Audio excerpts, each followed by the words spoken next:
Okay, now we got to talk about what we're doing here. This is the new Joey Reynolds mobile studio. Hey, you know, in The Wizard of Oz, there was someone behind the curtain pulling the levers. Unfortunately, we're out of dwarfs. And Judy Garland's gone, but I have her shoes. Caitlin's wearing them now. I don't know. Peter Wheatfall from Samsung asked me if I was ad-libbing this stuff. I can't think of anybody that would write this. Or if you did write it, I don't know how you would keep it.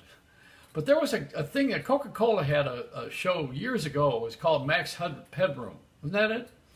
And it was a Coca-Cola thing. It was actually a commercial for a half hour of this generated animated figure.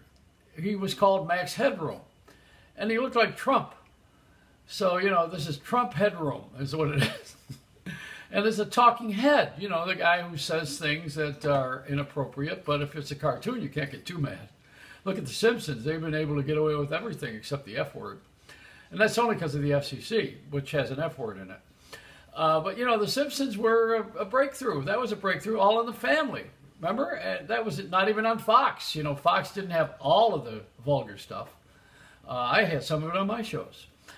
We had a lot of vulgarity in the early days, but we put them in the music, like Kingsman, Louie Louie. Boy, that's got the F word in there, but it's hidden. It's just kind of, you know, you wouldn't really know it. But the kids knew it. We all knew it, but the parents didn't know it. You know, we're singing Louie Louie, and they thought we were just boogieing and dancing, but we were listening to what they were saying in the background. You know, it was actually the audio finger that we were giving the family. We wanted to break through, and you know it's still the same way. You saw the hip hop clothes that are going on now. You know, I mean James Brown, he was a breakthrough when he first did those dances that even Michael Jackson picked up on. You know, the first guy to do it was James Brown. He had that pomade hairdo, you know, which it was a do. Remember the do rag? They had. You don't remember that? Well, white kids didn't have do rags, but now. You know, we're processed. We call it processed. I grew up in a black neighborhood, and I had dreadlocks until I had to turn in my bong and my weed. My daughter now has all that. And the new baby, I saw the new baby now. The baby's only 2 weeks old, and she already has dreadlocks. How does that happen? I'm laughing. What am I laughing at? Look at what we're raising here. It's cultural. That's why everything's changing. You know, that woman that's in jail who... didn't want to give the licenses to the same-sex marriage. She looks like she's a woman that you wouldn't want to fight. You know, I mean, this woman is a tank. You're not going to fight her. And look at the other thing I was noticing. I'm watching a lot of television lately because I'm not on it.